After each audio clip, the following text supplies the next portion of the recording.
game's gone, innit? The game's gone. The game's gone, the game's gone. The game's gone, game's gone. Where is it? Where is it? Where is it? What do you want? It's gone, game's gone, game's gone. It wasn't our name. Okay, good morning, good afternoon, good evening. Welcome to Total Football Podcast for a debut episode. We've got three of the other members on today. We've got myself, Jordan. You might know me from my TikTok page. We've got Jimmy G, James here. We've got Luke, part of Football Unleashed. Rich is unable to turn up tonight, but this is half of the Football Unleashed cast. And then we've got Daz from On The Road FC as well. It looked like a fucking top four finish from Football Manager. Yeah, pretty much. Oh, man, I'm loving that. Dodgy. Loving that, man. What's the bit he put like a veterinary Parma shirt on? But then, that wasn't the veil first. Oh, mate, don't worry about that. I'm ordering a Cole Palmer shirt, don't you worry. Do I got Parma as in I need to get a match ball shirt for Cole Palmer when he was at City. Yeah, do that at some point. Okay, right. Kicking off the action today. I think the first course of action to talk about is the Club World Cup. Starting it off hot with a debate that I've heard a lot myself over social media the past couple of days is the issue with the Club World Cup the fact that it's being hosted in the United States, or do we think that this is an issue wider with FIFA and the really poor organisation with this tournament? I think it was just a bit of a shambles to begin with. If you're going for a Club World Cup, you usually pull the best, top two teams from each continent and play them against each other. It's meant to be a pre-season game, but it just seems like a money grab. I'll be honest. I mean, yeah, to be fair, mate, I do tend to agree with that. Sorry, George. Yeah, I do agree with it. I just think it's just been a shambles from the start, really. I mean, you've got it in the USA, obviously. Kickoff times are a bit silly for us here in the UK. But in my eyes, it's just glorified friendlies. That's all it is in my eyes. We're just prize money at the end of it. The thing is, I feel like there was sorry to cut you off there. There was conversations about the payouts for the Club World Cup. The bigger teams are going to get paid more regardless, just because they're more famous. So clubs like Auckland City, Seattle Sounders, they're going to get scraps. Shocking, is really. That fair?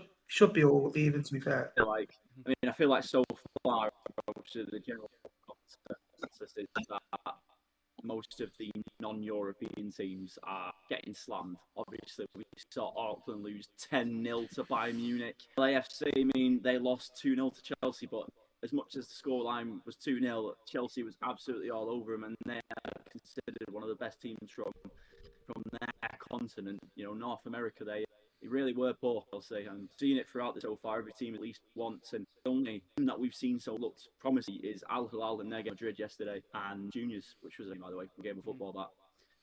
Yeah, 100%. I mean, you've got Auckland in there who got absolutely battered. It's not a competition, is it? You put Bayern against these, the result was always going to be around 10-0 or something ridiculous like that. The thing is, as well, and I think for me, I'm desperate for FIFA to come out and explain how this tournament works, because Auckland got in it, but then the A-League teams aren't getting into it. I mean, they're they're not even a professional team, Auckland. Playing against Bayern Munich, obviously, it's huge for them, and people are all saying now it's embarrassing. But is it? If for our sake, our local team, Curtis and Ashton, if they play again, they're not going to be bothered that they lost 10-0. They're going to be bothered about the fact they played Bayern Munich. It shouldn't really be about that. You know what I mean? But yeah, it has been a shambles from FIFA. I mean, even the City game yesterday, it was on at 7 a.m. local time on a Monday. City are a brand, but even the people locally aren't turning up to that, and you can't expect all these actual fans from England to fly out and watch that. Should we talk about Chelsea with that?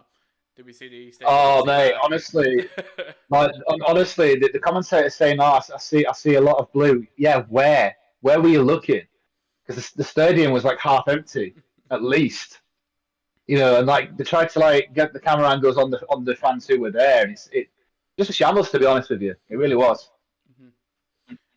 It's not the first one we've seen of it like that. I mean, I think the only full house that I recall seeing in this tournament so far was the PSG versus match, and I feel like for the fan base they're trying to appeal to, they aren't going to attract big crowds for these group stage games. They only want the blockbuster matches, and when the knockout stages start, I feel that's when we're going to see the actual Club World Cup start. Absolutely. Games lot, especially you're not traveling that far supporting a semi-professional team as much as you might love them. Travel from and to America, like over them to do. Like, it's not happening.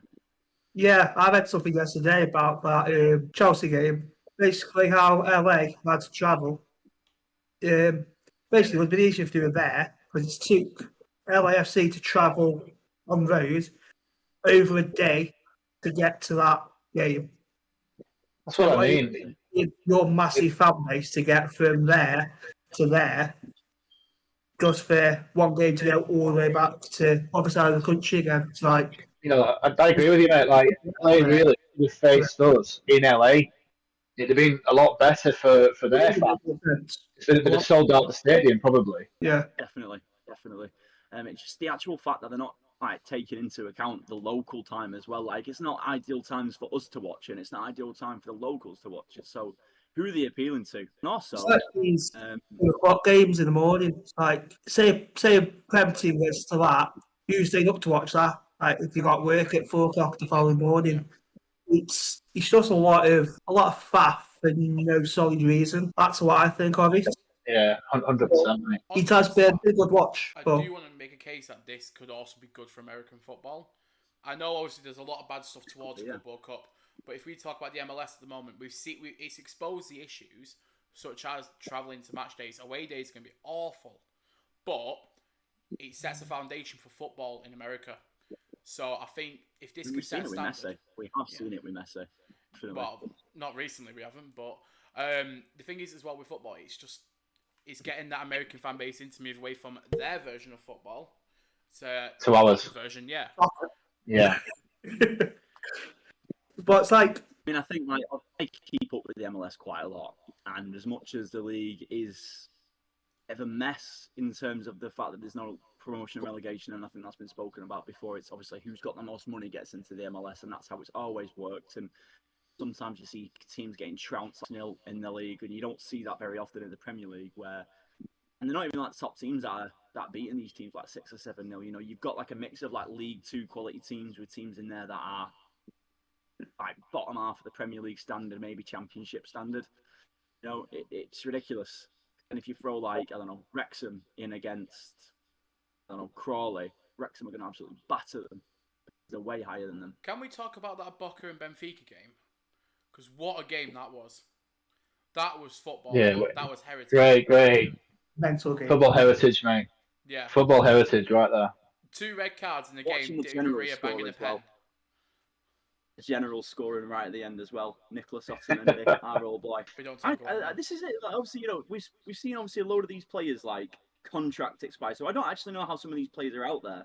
Obviously, you know, you've got Luka Modric, whose contract is expired. I don't know what clause they've put in there to make him eligible to play in this tournament, because obviously Kevin De Bruyne's contract ran out. And I think with Modric, he did extend his contract to end 1st of July, I've read somewhere. But then that is before the final's over. So they've surely got to be able to extend it that little bit more to, if they reach the final game, you would send off. Whereas it's been absolutely class. Yeah, I think that's where it is now. Obviously, you got Modric is obviously out of contract and he will be leaving.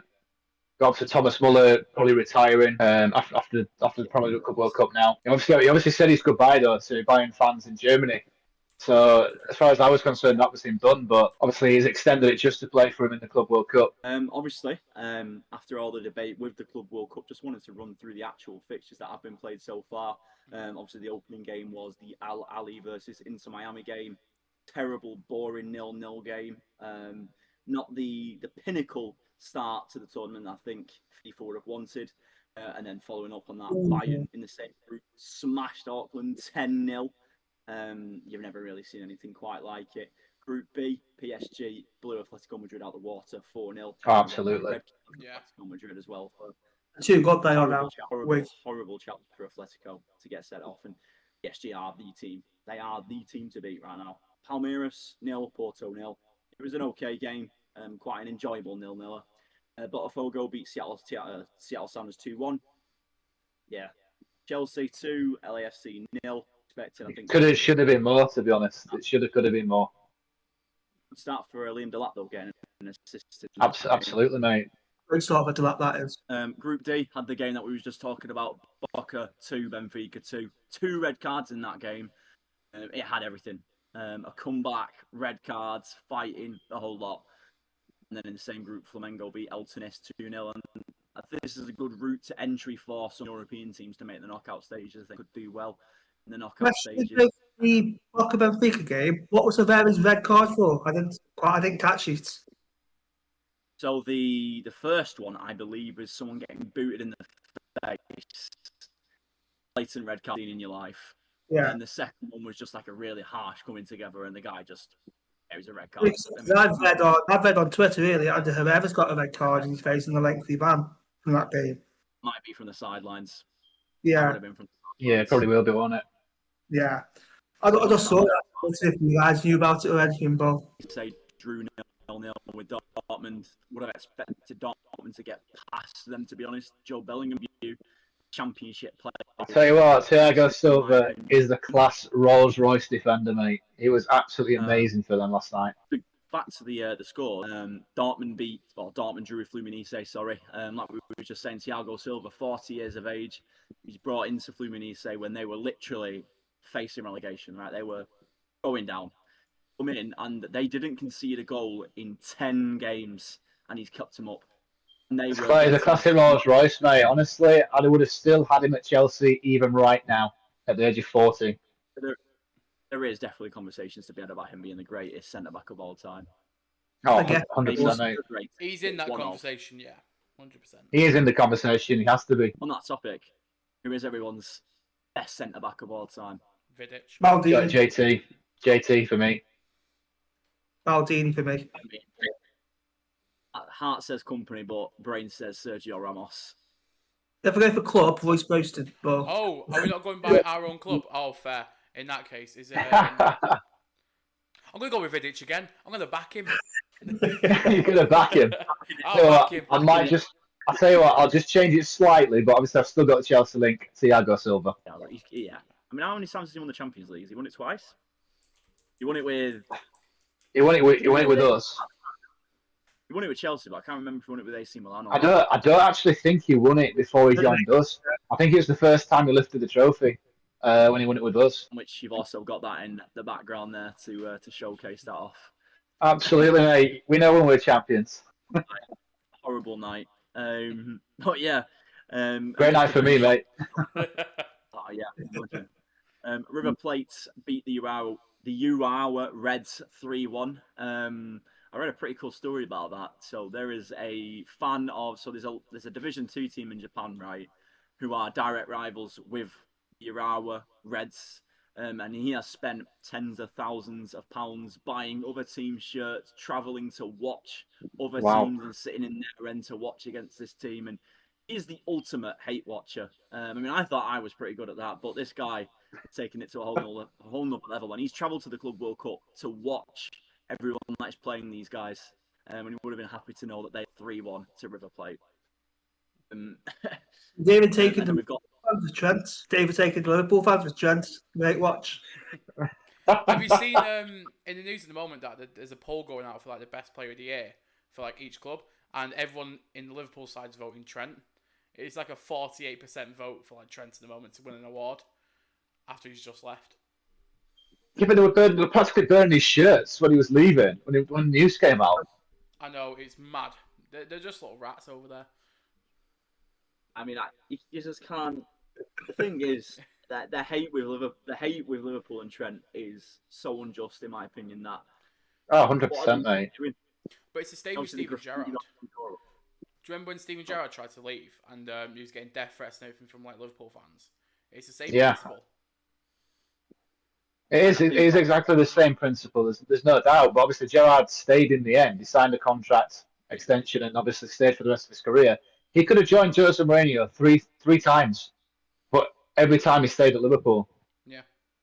They weren't raging when he left to go to LA Galaxy after he cost him the title, though. Exactly. You know, where were the burning shirts then? He was finished. He left with Lampard as well. I thought that was quite poetic that they left at the same time. So playing the same league as well. Both scored. Yeah, they did. Yeah.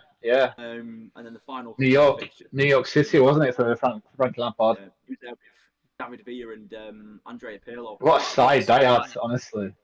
What a side. Realistically, the actual team playing wasn't very good because they were all well past it at that time. I think Drogba was in the league at that time as well, playing for Montreal. I think he might have been, to be honest. Did that? Who wins out of these 3-on-3? Who is this 3-on-3? Pirlo, Lampard, Villa, or Messi, Suarez, Busquets? Who wins out of that battle? It's going to be the David Villa side because I think Messi is very. Yeah, good, I think it has to be. I do think. I mean, I watch a lot of Inter Miami's games now when Luis Suarez is not that guy anymore. I mean, don't get me wrong, he's still scoring against these guys because the teams in the MLS are naff, but like, he's really not good anymore. And it obviously got exposed against Al Ali the other day. They just couldn't break him down at all. It was just a Messi show. It was just a Messi show. Yeah, it was. Like, Suarez didn't really do much, and he hasn't got that pace that he once had to get past these players now. And I think Busquets, he is finished. He is absolutely finished. Yeah. I mean, he can't even keep up in the MLS anymore. And Jordi Alba wasn't even in the squad at all for their first game. Goes the final couple. We've got the Mamelodi Sundowns. They beat Ulsan 1-0. Same group there, Monterrey and Inter. The Mamelodi Sundowns are actually top of that group now. Sergio Ramos scored as well for Monterrey. Wow. And for those people that didn't know, he's playing there now. And the ultimate move against Atletico Madrid, he wears the number 9 on his goal, so that's just him. He's also got that Tanazir as well in that Atletico game. 81-2-0. Yeah, not much. I think the less said about that, the better for me. Real Madrid, Al Hilal 1 game.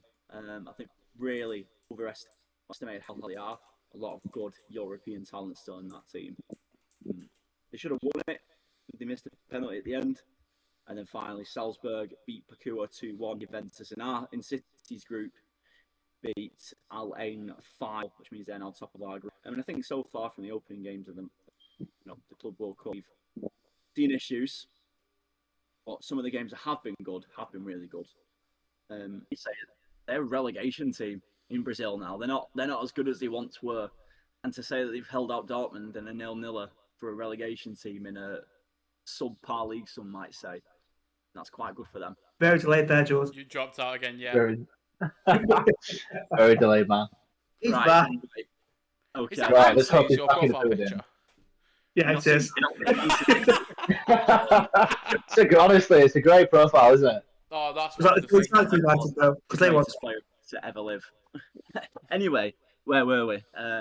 So I was about to say, where does the Club World Cup rank for you guys at the moment in terms of the actual prestige of the trophy itself? It's a lovely trophy. Shockingly poor laid out. I think it's just a cash grab thing. So I'd say slightly above the European Super League for me. Ever so slightly, and it's low. For me, it's very low.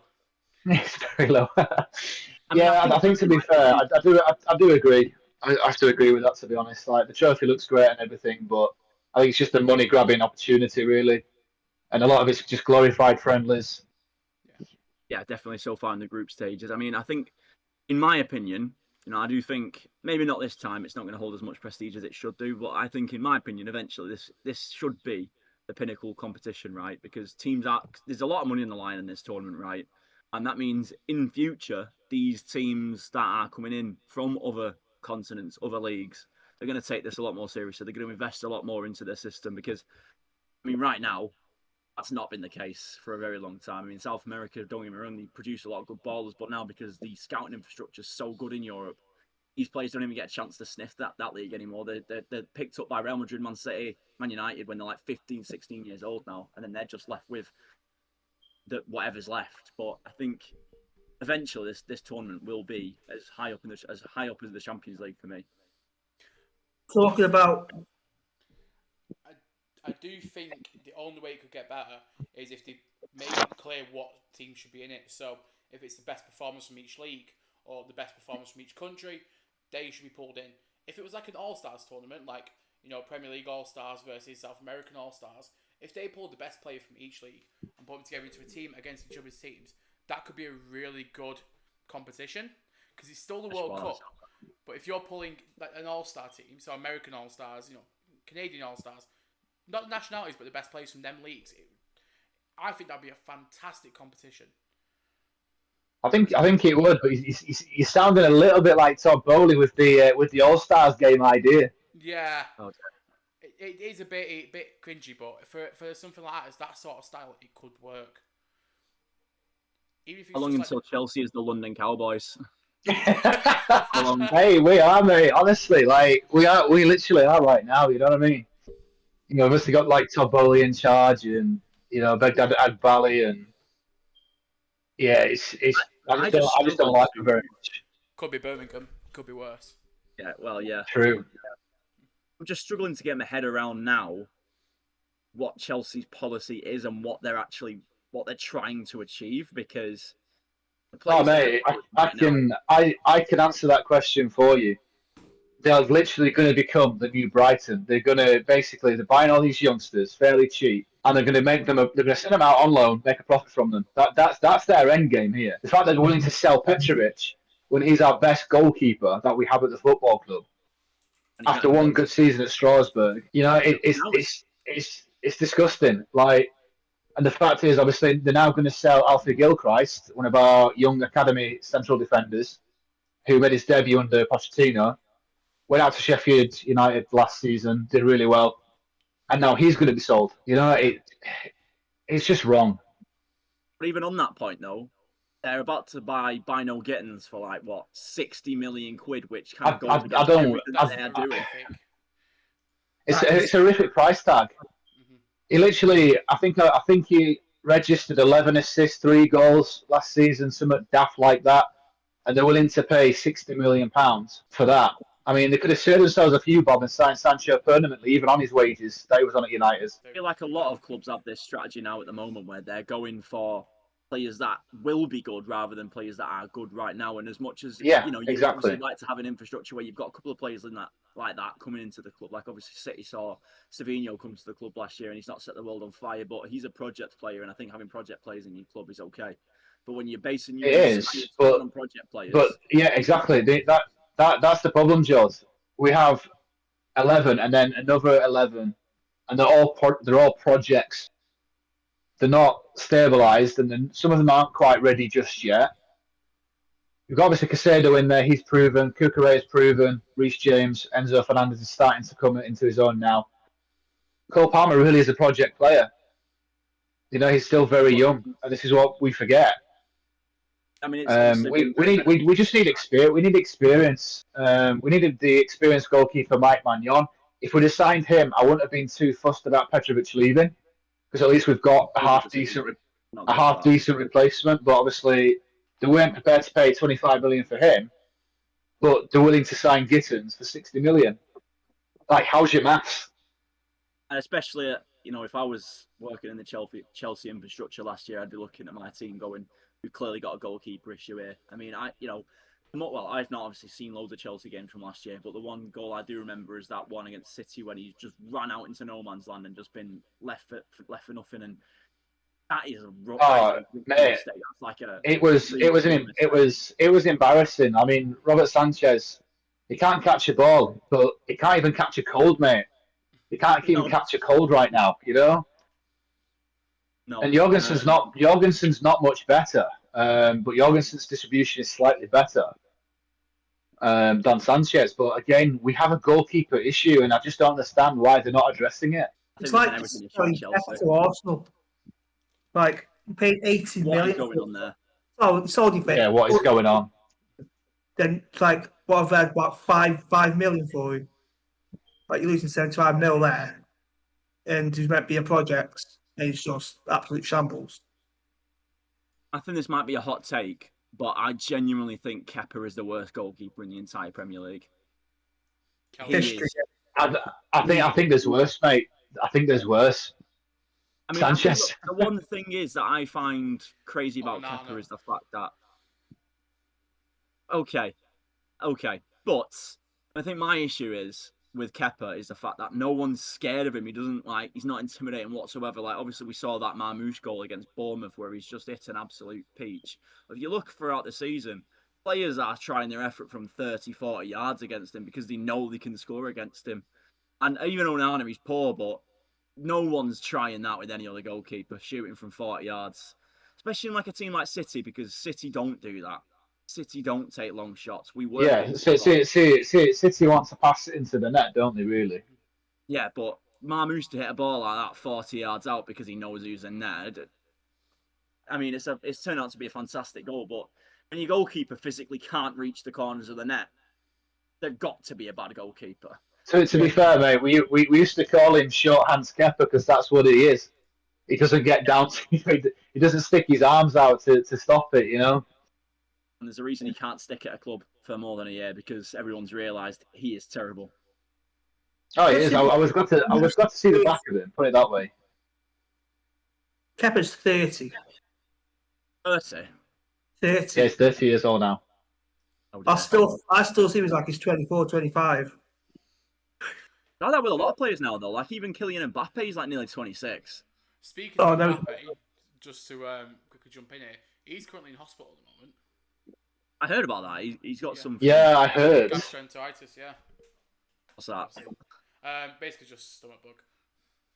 Oh, But his replacement yesterday, his replacements, what a goal for him, debut. Who scored for Real Madrid yesterday? Because I missed that one. Something Garcia.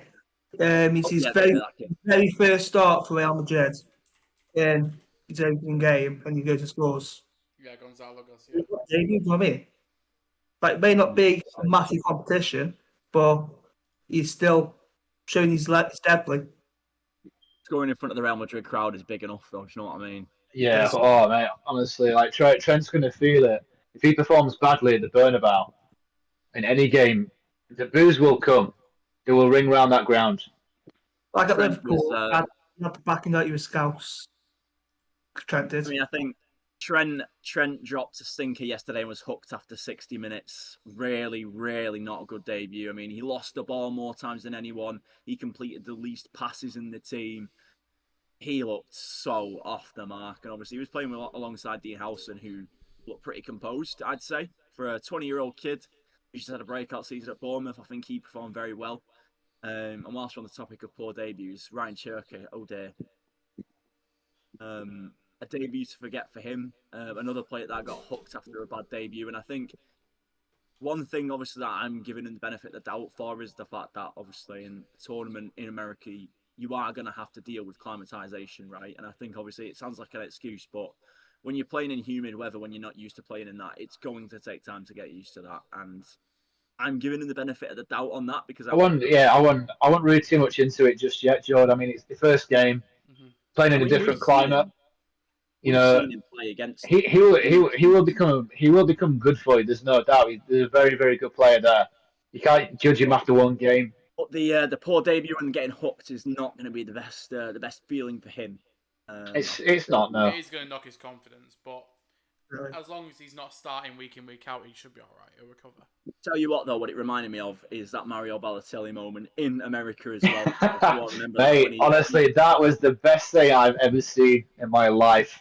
Like, you're doing that back heel, and then Dzeko going mad with him, and then Mancini just hooking him straight away. Like, fair play to Mancini. Fair play. I mean, I could not imagine that with Pep Guardiola. He'd literally be dragging him off the pitch if that was Pep. I mean, yeah, taking pre-season that seriously, I think is crazy. But obviously, it's a lack of respect as well at the same time, isn't it? Speaking of that, I wanted to talk about the interview that Michael Elise had with an interviewer at the end of the Auckland game. Not the commentator, but the interviewer basically asking him if they felt bad for the other team. And in the comments on all of the reposts that they've got, so on Twitter, TikTok, Facebook, all of the comments are bashing him, saying, well, how do you not feel bad for him? And everyone's like, well, you should feel bad for them. Like, but why? You know what I mean? I don't know why professional football. I mean, obviously, if you want to be respectful to your opposition, you're going to obviously say that you weren't feeling sorry for them, because that's just mocking them, right?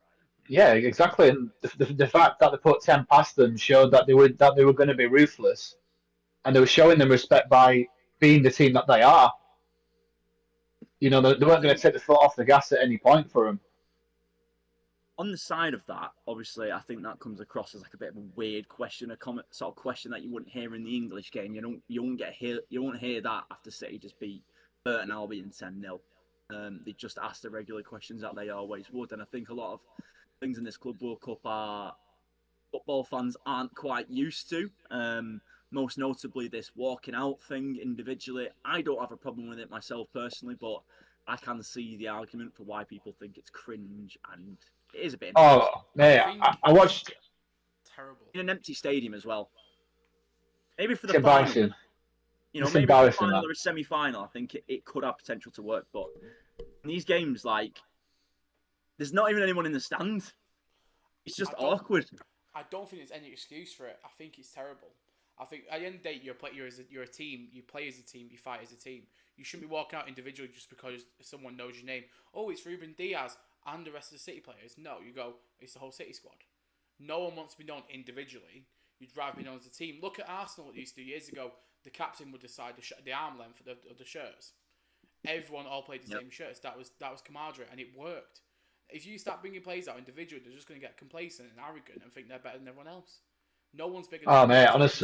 honestly, I 100% back this. I saw it for the first time when I watched the Chelsea game live, and seeing all these players come out individually, I was thinking, what are you doing? Like, this is Chelsea against LA. I want to see the whole Chelsea team walk out together, and I'll see the LA people come out together. You know, just what's all this nonsense with them walking individually, and what's all this nonsense about? I think it's UEFA or the Football Federation, whoever, are just trying to pull more money out of it. I think they're trying to.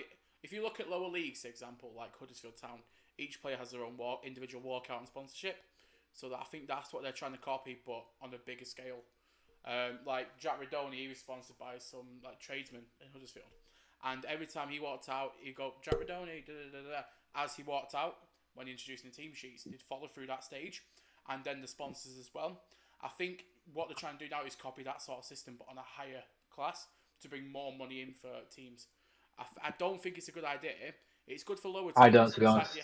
It's like the FA Cup replays. They were brilliant for lower teams, but terrible for the bigger teams.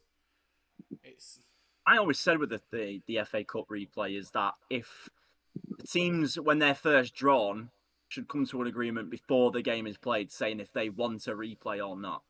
Because, like, say if it's two Premier League teams, it's more of a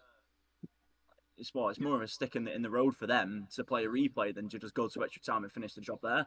Obviously, if you've got a League Two team playing against Manchester City or Manchester United or something, it makes sense for them to want to replay. I mean, some teams last year is losing out millions and millions of pounds because there wasn't a replay. Oh, absolutely, mate. Who was that Spurs? Spurs played against that lower league team, and Marine, yeah. Marine. You know, and they deserved they fully deserved the replay. They played against Tamworth, didn't they? Or was that season before? Was that this season? I swear it was this season. Was it that one just gone? Our Premier League team did play Tamworth at some point. I can't remember who it was. It was Spurs, but I'm not sure which season it was. It was this season or season before. I remember them playing Marine because I remember seeing pictures on Twitter of someone taking pictures of Gareth Bale outside the bedroom window. Typical fans, though, that isn't it? You know. It was this season. Yeah, Tottenham beat Tamworth on the 12th of January 2005. 3-0. The fact that it was only 3-0 is what was kind of jarring on that. I think that's a bit embarrassing from Tottenham. On Tottenham, sacking Postecoglou. Oh my word, I think deserved it. I think he deserved it. I was on the fence, but I feel like delivering a trophy and getting into the Champions League would have been the aim from the start of the season. Obviously, it's obviously concerning their league form. But I mean, even like you look at the last 10 games, and he was not putting strong teams out purposely to save them for the Europa League. I mean, that last game of the season, my God, they did not care at all. And I think he should have at least had until Christmas to sort it out because they saw that he was capable of winning stuff, which no Spurs manager has done since 2008 when Robbie Keane was when Robbie Keane was leading the line. Ever since then, he's still been to LA Galaxy. He's retired. He's scored goals for the Northern Ireland, and still Tottenham Hotspur hadn't won anything. It's like what does a Spurs manager have to do to keep the job? It's like Not win. Pochettino got to the Champions League final. That's the furthest they've ever got in the tournament. Then you got Mourinho, sacked him, week of a cup final? The week of. And then, obviously, Ange brings back first trophy in, 17 years it was. And then it's like, okay, then bye.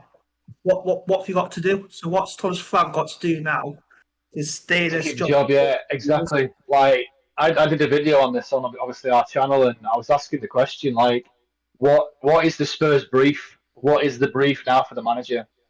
Is it to win a trophy? Is it to finish in European places? What is the brief? What is the brief? I think the owner at Tottenham as well doesn't really know what he wants. Daniel Levy is an idiot. If they were a serious team, they would have absolutely just closed the door on Harry Kane leaving. And him leaving has had serious consequences. I mean, they are scoring way less goals now than they were. I mean, obviously, Ange's system all works around goals. He's gone now anyway, but even in a system that is all about goals, it still was not as convincing as when they had Kane up front. It's like you're relying on Dominic Solanke, who's been playing Championship, Low League, Premier League football. You've got Son, who's naturally a winger, expecting him to put goals out somewhere. Kulusevski, he's not been the best this season, expecting him to get goals in. Maddison's constantly getting injured. So it's like, they've got time came in from Bayern Munich on loan. He didn't do nothing. But then they've gone and signed him permanently, haven't they? So, like, will he improve this team, or will he just be exactly the same as he was last season? He'll be a part player. I mean, Tell is like a player that I'd want him to go out on loan if I was Tottenham. Like Tell is a project player for now. I think I agree with you, George. I think he needs a loan move to maybe like a European club, and then come back to Spurs, in a year or two. Right? I don't think Spurs are in a position where they should be signing project players. Chelsea are because they've got a lot of money, but Tottenham are famously not spending any money ever. So to buy in a project player like that for £60 million, their attack is really not very good. I mean, Kulusevski, I think ever since that loan spell he had at Spurs, I think he's really just been off it since then. Timo Werner, the less said about him, the better. He is garbage. Well, I mean, Timo Werner, he only has one good thing about him, and that's pace, and that's it. Everything else is absolutely garbage. I felt sorry for him because his work ethic was there for the team, but his quality was just naff. He was just absolute naff. That's it. Yeah, I'll be honest, I forgot he was at Spurs. I thought Werner was at Spurs. I thought he moved back to Germany, but he just. They've signed him permanently, or they've done. They're not keeping Werner, from what I understand. The loan move is at an end, and Timo Werner will now look for something new. Probably a return again to Germany, probably. That's where Tell come in then. I think even Son hasn't been convincing recently. I think Son's really lost it the last couple of seasons. I think he'll go. I think Son leaves this way. I think he leaves in the summer, or even maybe January, with worst case scenario for Tottenham if they can't find a buyer. I absolutely see him going back to Leverkusen. I see it happening. Back to Leverkusen.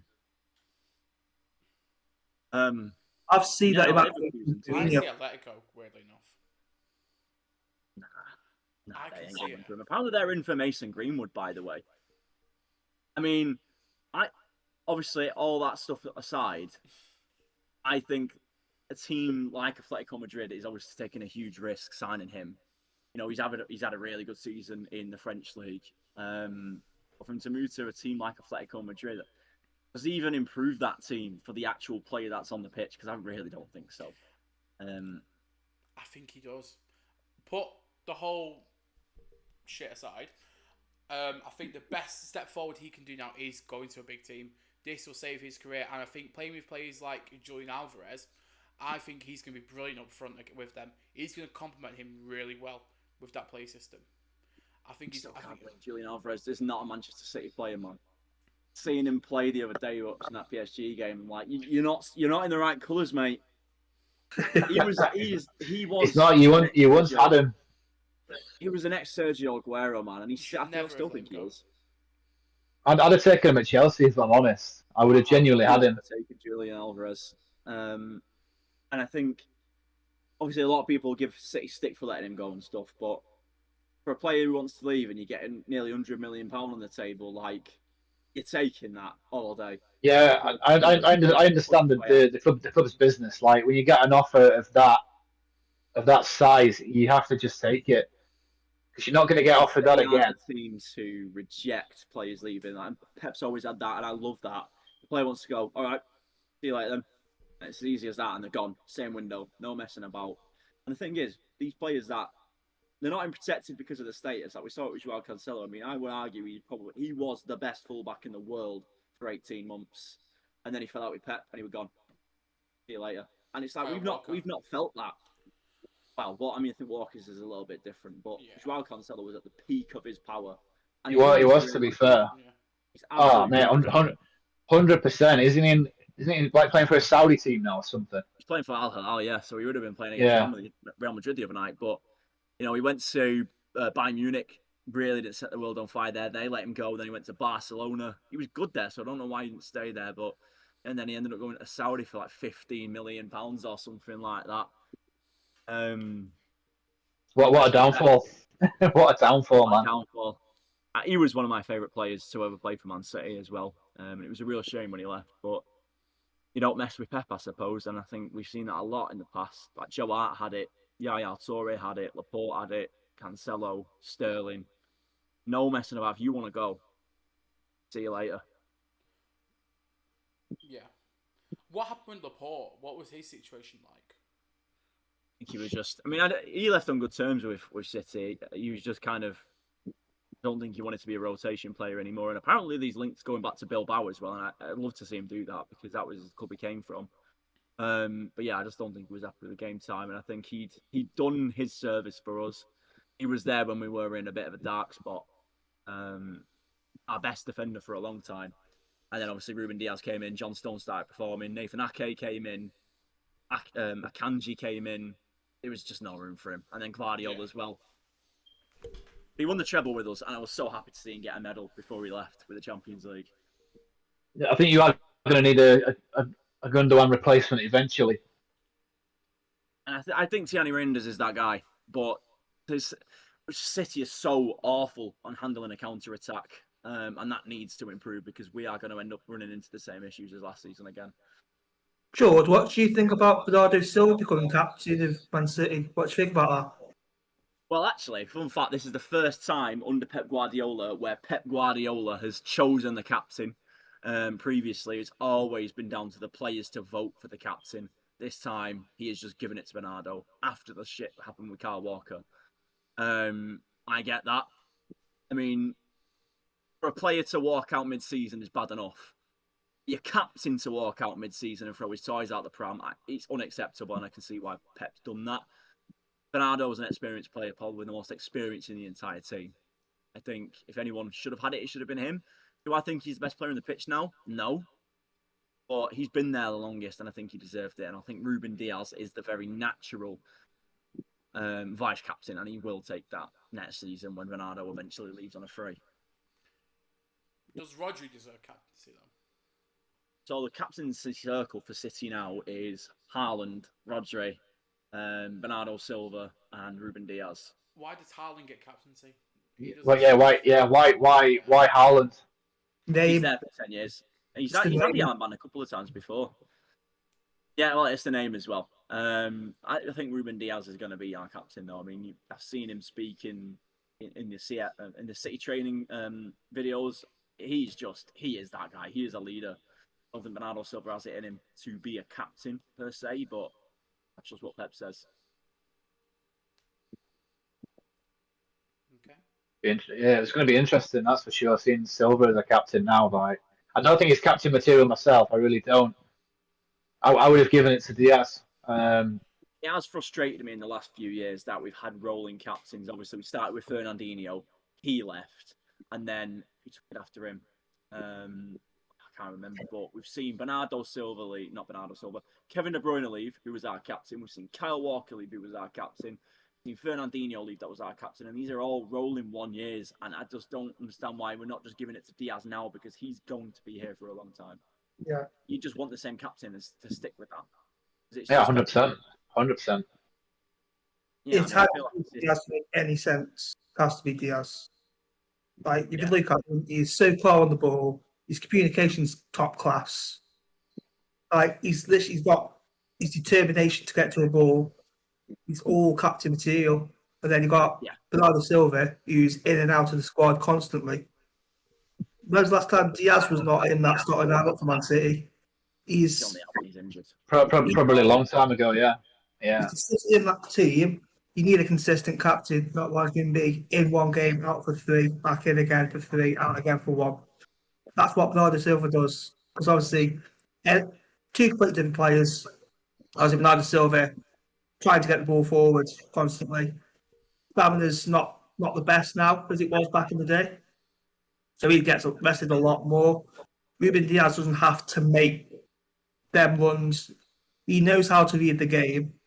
His stamina doesn't get affected because he knows how to read that. He knows how to read that ball. So ideally, it should have been Diaz really, but I like Bernardo Silva. I'm not slating him at all. I like him as a player. I love his style of play, but over Diaz as a captain, I can't see it. Generally can't see it. I would have had Rodri over him as well. Yeah, definitely. Yeah. Oh, 100%. For me, it had to be Diaz or Rodri. Like, I don't understand why Silva's been given it. I just don't get it because, like you just said there, he could be in for 3 games, out for 2, back in for 1, back out. Diaz is a very consistent performer, whereas he's going to basically be in every game unless he's out injured, or Pep's going to use the squad rotation in the Carabao Cup, the FA Cup. Yeah. But yeah, I think what we was about to say as well was top 5 predictions for the Premier League next season and the relegation teams. Okay. Oh, 100%, mate. I've got mine written down. For me, as a non-Prem fan, I'm going to just be. My opponent's going to be wild, to be fair, but I don't watch a lot of Prem football. I got to start watching it, but I'm League 2, League 1, because that's where Vale are hovering. So, long way off the Premier League. So yeah, I'll try and make it somewhat realistic, but obviously I don't know what's happening with relegation teams. I have a few in my head, but obviously you guys can tell me if I'm so wrong or not. Okay. Who's going first then? Well, I start with my relegation teams. Teams. So, for me, I think Sunderland are the most obvious. I think Sunderland are abysmal. I think they are like a mid-table championship team at best. I'm up through the playoffs, and I think that the playoff team always really struggles, so they will be rock bottom. I think they might even be just as bad as Southampton, to be honest. Next is another new team, Burnley. I think Burnley are going to get battered again. The team is worse than the last time they were in the Premier League. And again, I don't imagine Burnley are going to spend a lot of money. And then I'm going for Wolves, to be honest. They've obviously lost 2 of their best players. The recruitment has really not been very good. The manager hasn't got the best CV either. I mean, he's only ever been at a team for most of like 2 years. And he's been all over the show. So I think Wolves are really going to struggle next season. I think they'll go down. And then I think Leeds will be quite comfortable. I think they'll finish like 14th, to be honest, 14th, 13th. I think they'll be good. Got a good team. Oh, we've got really different ones. Jesus. Let's hear yours, mate. Let's hear it. Oh, jeez. All right, so for my relegation ones, I've got in 20th, I've got Burnley. I think it's pretty self-explanatory. They're not going to stay up. I've then gone with Everton. Ooh. Everton? Yes. Wow. So I think with them moving into the new stadium, I think it's going to get a bit. Is it juju? A bit of bad juju's at the start. I think a lot of the players are going to get a bit iffy in terms of the way they play. I think the financial situations could be some issues, and I think they may get some point deductions as well. Don't know what from yet. Who knows? Could be financial mismanagement again. But I think they may end up not getting knocked down for a season. I've then also got That's a Wolves big shout. for the exact same reasons what Jordan meant. You lost two really good strong players, and the recruitment's terrible. I think they've been hovering around that area for a long time. I think this will do them. And I think with that being said, though, I've just above them, I've put Sunderland. I think it'll be a goal difference that will get them sent down. That is a wild prediction, mate. I think it'll be game week 36, 1 point difference. 1 goal difference, sorry. It depends how well they spend, because obviously right now they've not made any business. And I mean, I think the reason why they went down all those years ago anyway is because of the financials. I don't know if they've got any owners since then or not, but I don't see any way they stay up. But in my opinion, I disagree heavily with you with Sunderland, though. I think the recruitment that they've got is solid. The team that they've got at the moment is solid. Take Joe Bellingham out; he's not that brilliant of a player anyway. No. I'll hold that there. No, I don't think he is. I don't even. Players like Chris Rigg, That's a hot take. Adil Ayouche, I think them two are quality players. They've got a decent pairing at centre back. They know what they're doing. They know their objectives. I think if they play it safe this season, they can stay up 1 season. And if they stay up 1 season, I think that'll do for them. They'll stay up like Fulham and Brentford. That's always the thing, though. Like, if a team can stay up for a season and they're normally all right in the long run, it's that getting that money from the Premier League. Yeah, it's that first season. It's that first season staying up, isn't it? Yeah. It's getting over that hurdle, which we haven't seen in the last 2 years. Yeah. And it could happen again. Potentially. But yeah, right. Those are mine. Who's going next for the relegation candidates? I'll go next. I'm gonna go Burnley and Sunderland. I think they're going to be back down again. I can't decide which way around they're going to sit. I don't know if it's Burnley 20th or Sunderland, but I think both of them will fall into that category. I mean, Burnley are Burnley. If they play the way that they played in the Championship, obviously they kept a lot of clean sheets against Championship teams. Mm-hmm. Yeah. Against Premiership teams, you're talking a whole different level. Man City will find ways past you. Chelsea will find a way. Arsenal, maybe Spurs. I don't know, but they will get beat. Will Burnley? There's no doubt. Yeah. Sunderland again for me. I think they will go down. And we've obviously seen newly promoted sides go straight back down. The golfing class between the spending it's getting bigger. I don't see Sunderland staying up, unfortunately. I really don't. I've gone for West Ham to go down as well. See it? I mean, they were awful towards the back end of last season. The recruitment wasn't good enough last season. They could lose Paqueta as well. Obviously, he's been caught with gambling again. And Graham Potter, it just hasn't worked out, I don't think. And if they don't spend wisely this summer, I think they will be down there. I genuinely do. I think Wolves escape, but I think it'll be very close between West Ham and Wolves. I think Leeds will be fine. Genuinely, I think they'll be 16th, 15th for me. I think they'll be okay. I think they'll get to magic number 40 points that they need to stay in the Premier League. Give me the same vibes as that Portuguese Wolves team that came up.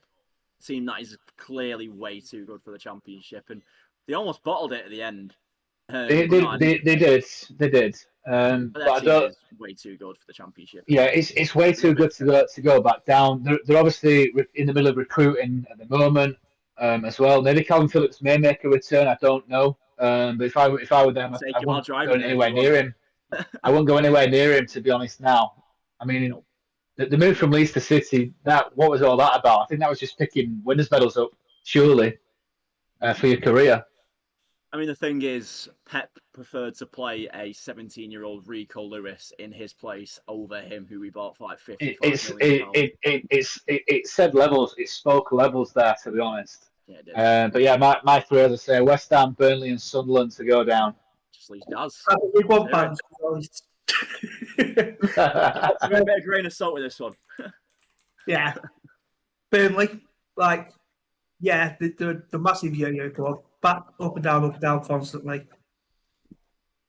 I just can't see what they're going to do business-wise to get themselves stay up, because they've lost CJ Egan Riley, who's gone to Marseille. I think they've lost another centre back somewhere, but I'm not 100% sure.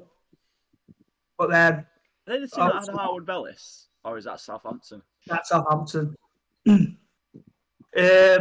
Next team down, I was thinking West Ham, just because I've seen the rumour of Aaron Ramsdale joining West Ham.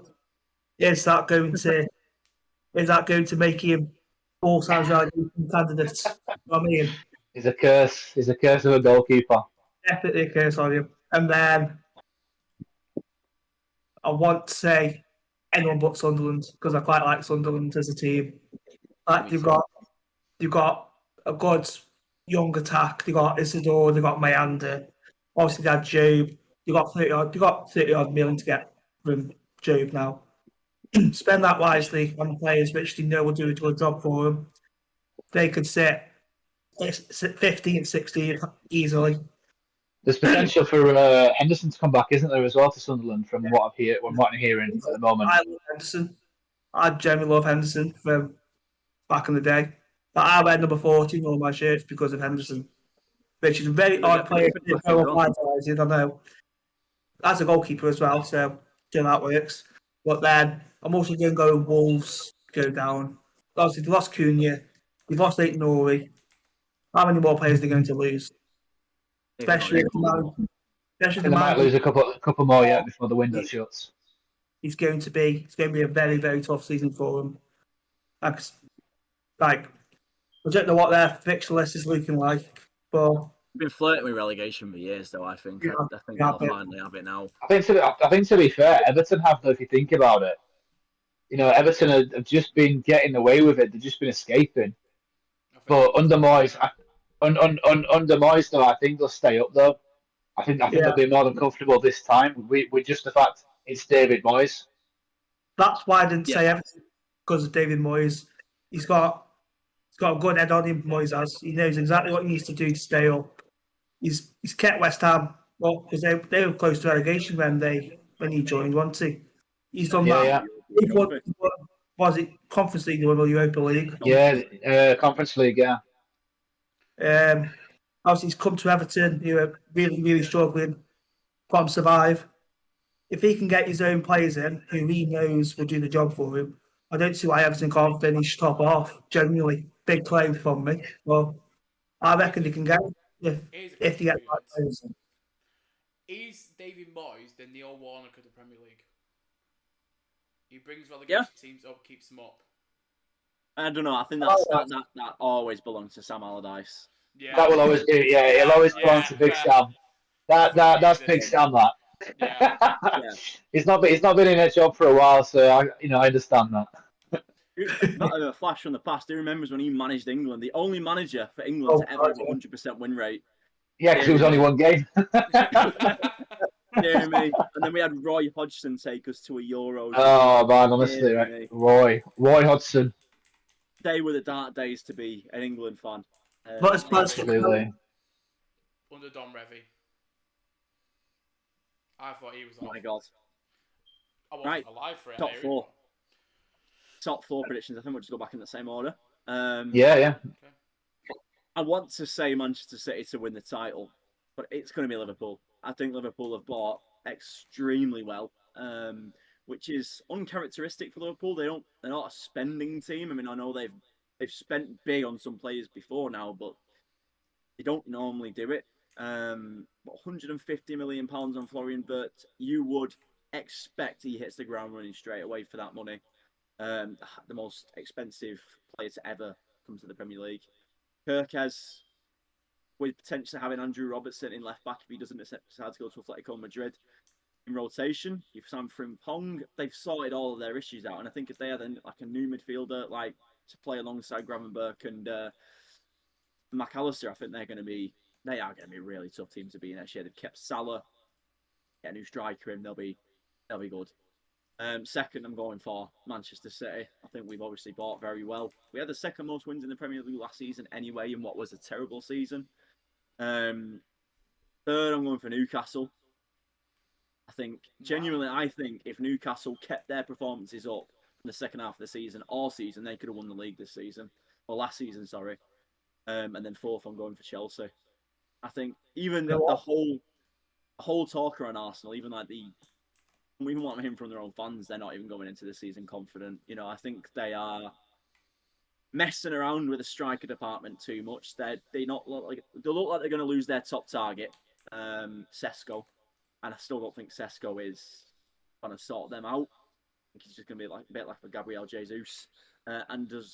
If they do eventually sign Gyökeres, which I don't know if it's going to happen, is he the guy to win them the Champions League, the Premier League? I don't think so. Who do you think is going to win the FA Cup then? It's hard to predict the FA Cup, but And I think Newcastle. I think they'll be in there for one of the cups again. You know, I think Newcastle are improving, and now they've obviously pretty much said that they want to keep Isaac. And if they do sell him, they're going to bring in unfathomable money for him. Like, you're talking over £100 million for Isaac. Bruno Guimaraes, however you say his name, he's staying. Anthony Gordon, yeah, however you say it, they've got a very good team, and I think they'll be well in the cup. I think they'll do well in the Champions League as well, to be fair. Fair enough. But yeah, that's mine. I've gone play. Based off my relegation predictions, I think you're probably going to hate my top four. So, okay. First, I've gone Arsenal. No. Are you serious? I'm serious. If they bring in Sesko, I think there's a chance there. There is a solid chance. You've got one of the best centre backs in the league, like Saliba. He's a quality centre back. I think they've got a defensive Arsenal at top. Yeah, and I think if they can solidify their top three, I don't think there's anything that's going to stop them. I think it's going to be just to put in real quick about Arsenal. I think Arsenal rely way too much on set pieces to score goals. Oh, 100%, man. 100%. Season, I think a lot of teams are going to set up that way to stop that against Arsenal. So I think they're going to have to change their entire strategy, which that was the best they've had, going off corners and free kicks. But I think now that bringing in Sesko brings in that creativity up front, I think he's a very dangerous striker. He can catch you off guard at any point. He's a proper forward player. He's solid all round. He did well at Leipzig. See him now in the Prem. If they bring in him, it'll be solid. If they bring in Gyökeres, I'm going to be fuming. But also, the fact that they've frozen him down at £80 million price mark is fair. I think the Sporting wanting £80 million, I think that's absolutely scandalous. Yeah. Second, I've gone with Liverpool. I'm going to say, I think it's going to be very close with Arsenal and Liverpool. I think them two are going to be bickering throughout the season. We're going to see points where it gets very close between them. But that's where I've gone with Liverpool. I've then gone City, and I think I've also gone for them to win the FA Cup. I think they're a good team, but I think there's a couple issues that needs to be straightened out. I think with Bernardo Silva, I think not having Rodri, even though he might be back in the season, I think he's going to take a bit of an adjustment phase as well to come back into that squad. I think that's where you're going to be caught off a little bit. I've only just realised as well, we've got Arsenal as our first fixture. Yeah. Hey, honestly, have you seen Arsenal's first few games, mate? The first 6-7 games are very difficult for Arsenal. Have you seen Arsenal? Very difficult. And then fourth, I've gone for Villa.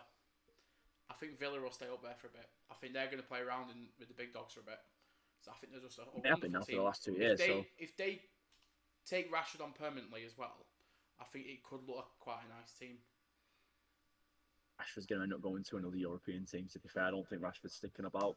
I think Rashford wants Barcelona, though, doesn't he? So Barcelona want him. It'll be interesting to see what happens with Rashford, because he ain't staying at United anyway. Yeah. He's better than Højlund, though, so I don't know why not. But... yeah, absolutely, mate.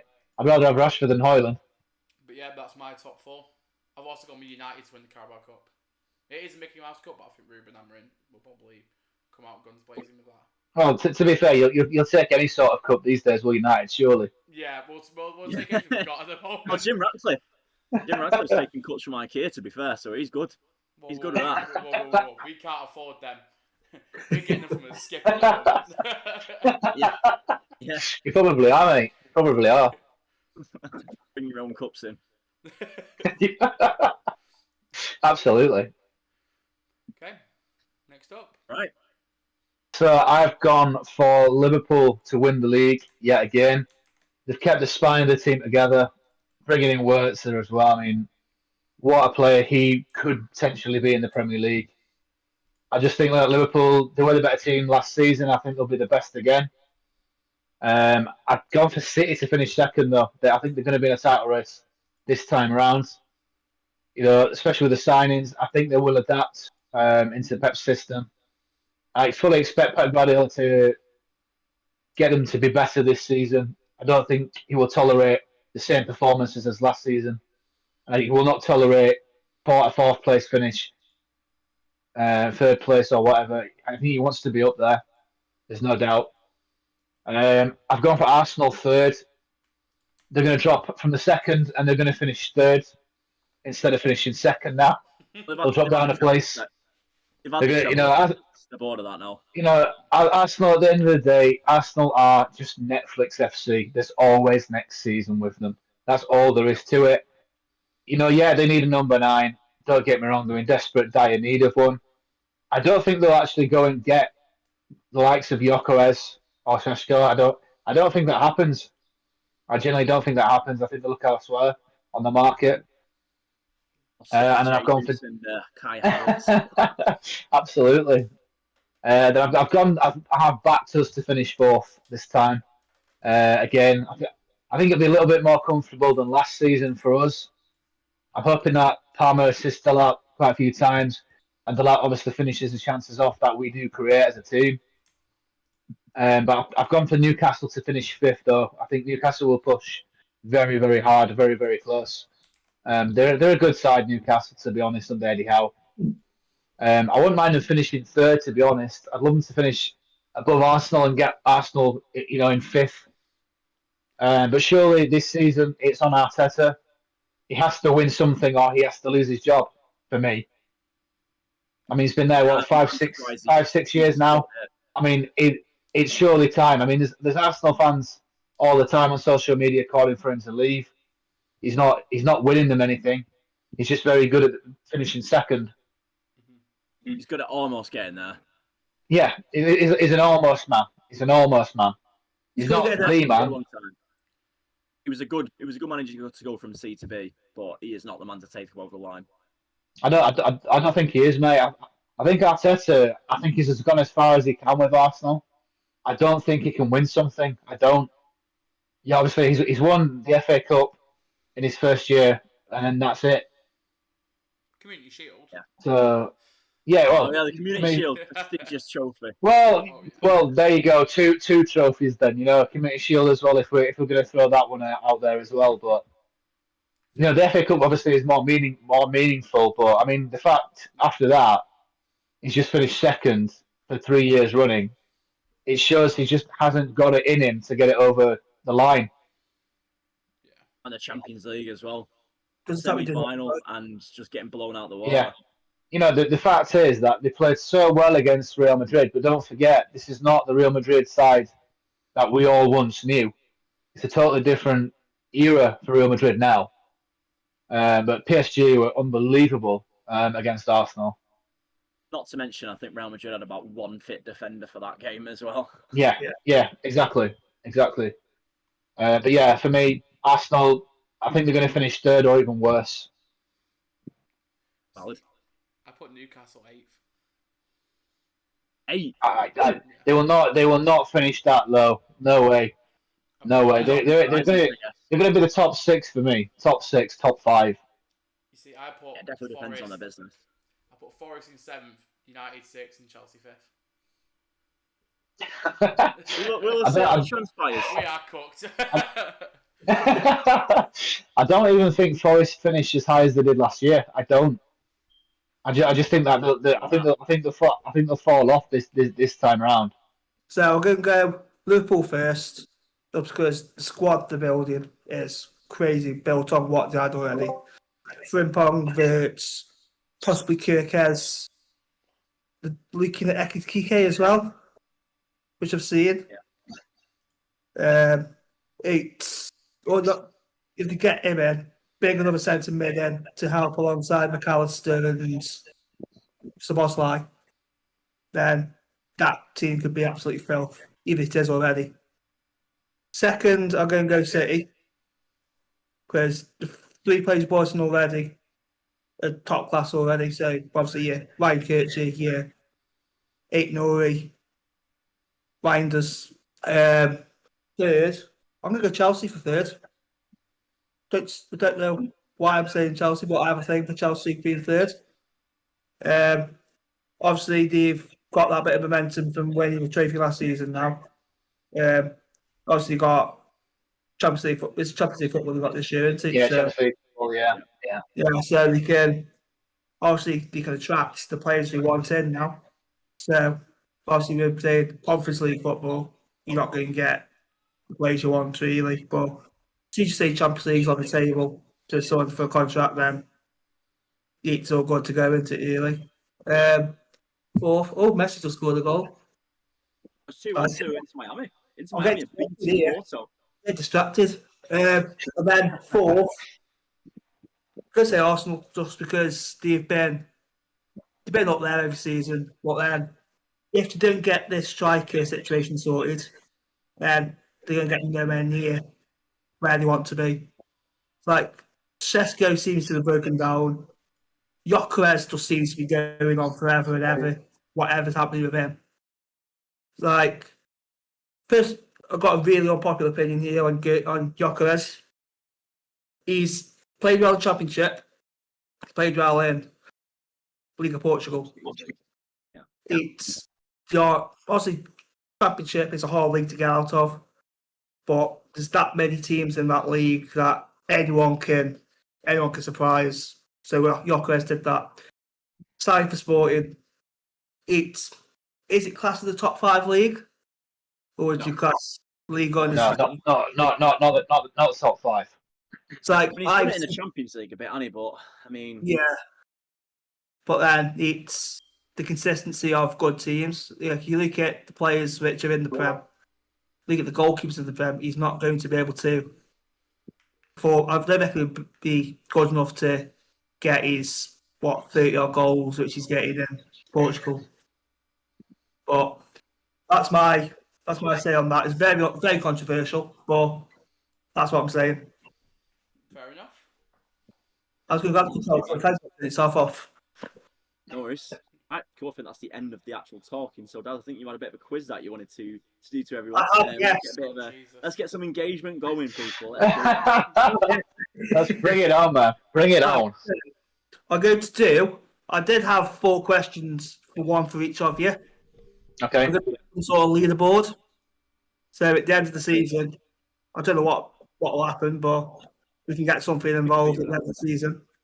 So what I'm going to do is I've got some players who played for more than 5 Premier League teams. So we'll start off with the most obscure team and then get more well-known club as you go up. So I'm going to do 3 questions, 1 each. Okay, so if you rate on the first club, you get 5 points. Second club, you get 4. Third, 3. Fourth, 2. Fifth, 1. Okay. Who wants to go first? I'll go first. I'll do it. I'll embarrass myself first. One's on his head here. Right, so first one. He played for Wigan. Is it 1 life and I'm out sort of thing, or? No. You can have as many guesses as you want through the entire thing. I think I know who it is. Steve Sidwell. Incorrect. So his second club, West Brom. Titus Bramble. No. No. Oh, man. Oh. I'm going to go next one. Chelsea. I want to say Lukaku, but I don't remember him playing for Wigan. It's not Lukaku. Lukaku. Well, he might have. I don't know. Here we go. He didn't say Lukaku. Oh, that's brilliant. From the West Brom to Chelsea. So, next up, Aston Villa. Jordan, how have you not got this, man? Does This like is going to be embarrassing. It's going to be He does embarrassing. like personally, does he? Got the last club? Give me the last club. Manchester City. Right, I should be getting this now, shouldn't I?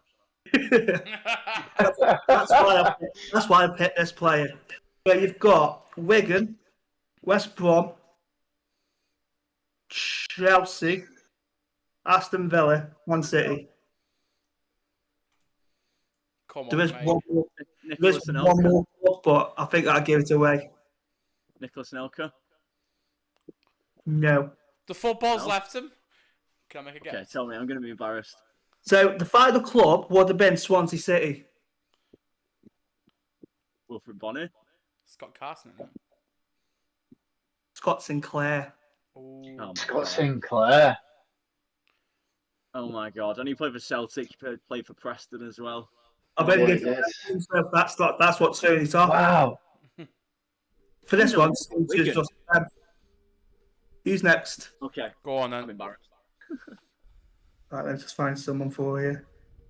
Jesus. I've got a entire webpage here, of clubs to go for. Right, let's go for this one. First club, Leeds United. Leeds. Fucking hell. Is it? Just out of curiosity, I don't know if I can ask this. Are we talking old players or like post 2000?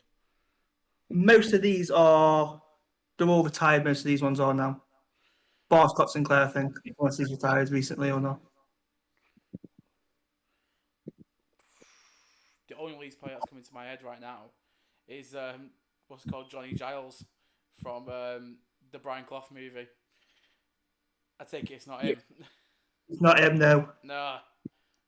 Second club, I'm going to go for West Ham. West Ham, Leeds. Leeds and West Ham. Is it Rio Ferdinand? It's not, no. I forgot he played for both of them. to be Yeah. fair. It was a good guess though, mate. Good guess. Yeah. Third club. Ooh, which one do I go for? Because this guy's played for six clubs, but I'm going to use 5. Well, what a journey. We'll go for Coventry City. So you've got Leeds, West Ham, and Coventry. Didn't Robbie Keane play for them? What was that? Sorry, I was drinking. Robbie Keane. 3 points. Wow. Well done, mate. The Well other done. 2 clubs would have been Liverpool and Tottenham. Yeah, Can't so lie, Tottenham I would was have been a going to say giveaway. Cole. You would have got it from them Great ones. guess. Great guess, mate. Thank you, Right, thank let's you. try one for Luke. Let's see what we've got. He's already been guessed. I'm not saying his clubs. How good your board knowledge? He supports Chelsea. I'm a Chelsea fan, mate. How good your board knowledge? He supports Chelsea. I'm a Chelsea fan, mate. Wait for that. Okay, then I'll give you this one because one of the Okay. clubs I play for is Chelsea, but I'm not going for that one Right. yet. Okay. So first club, we'll go for Portsmouth.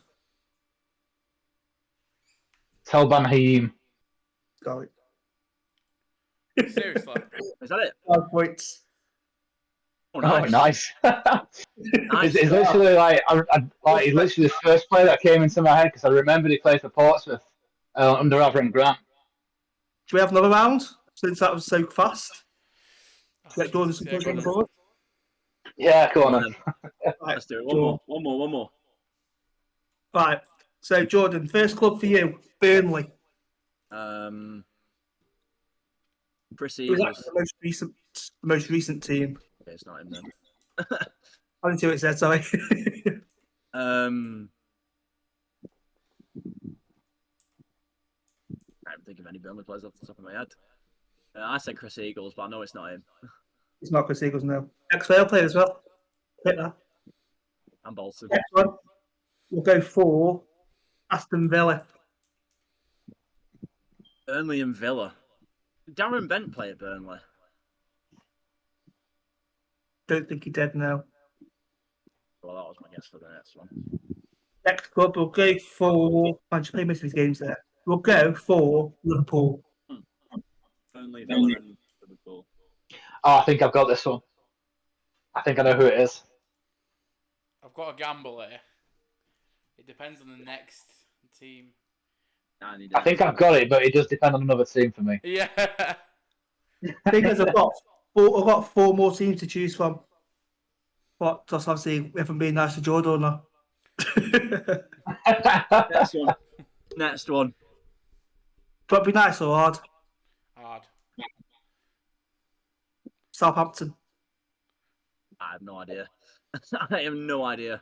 I've got 1 more club left. Give me the last one. 1 point This better than one's played the most games for now.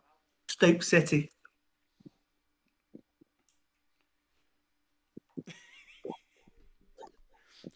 I've exposed him. I've exposed the quizmaster. I'm the one that asks the questions. I'm not the one that answers them.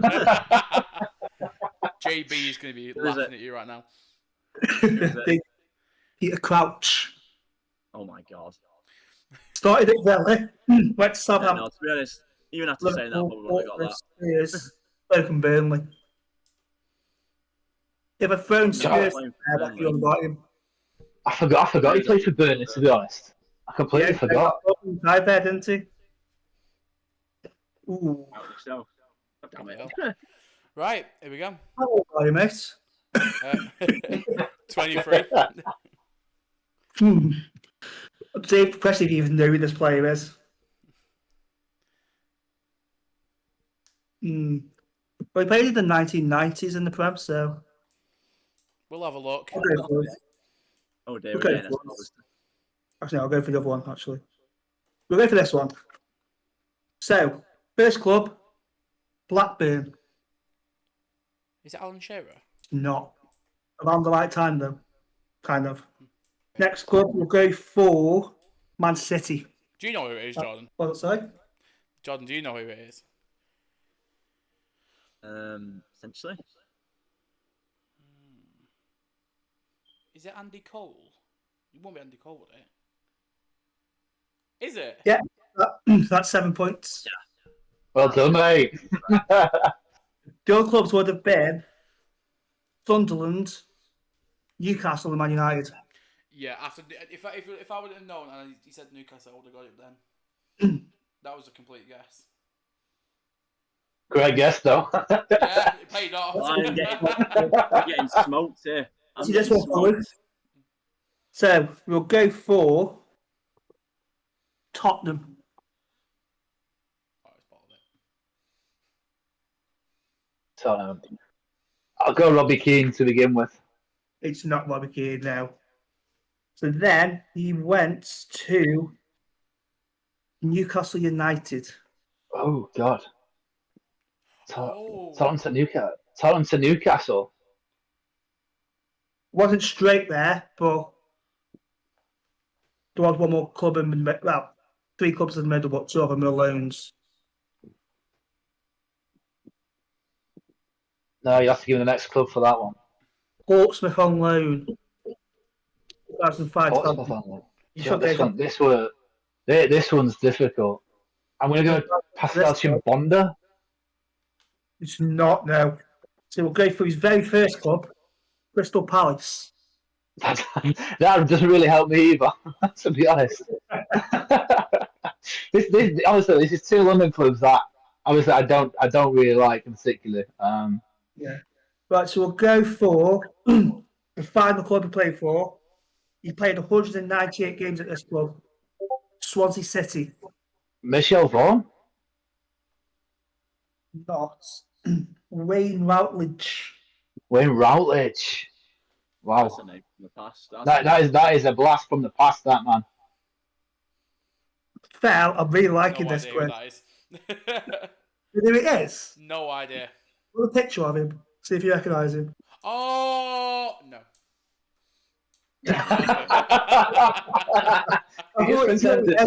Just pretended to know then.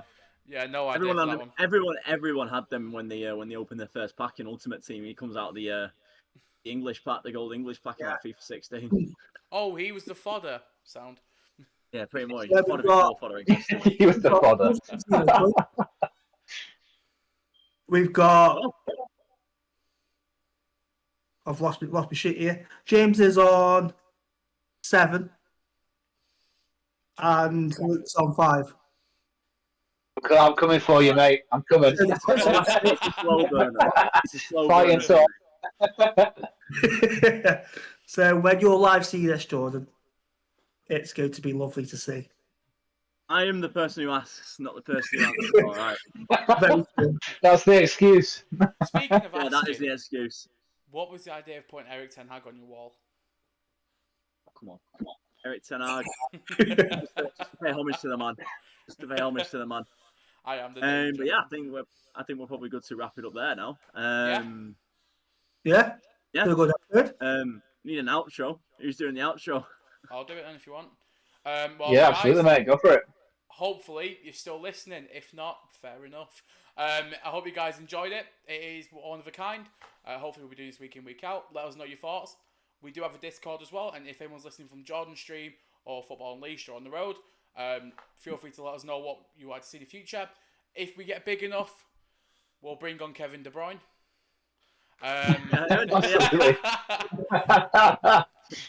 But no, get this going around your friends, get it going around your boys, everyone, your sister, your nan, your dog.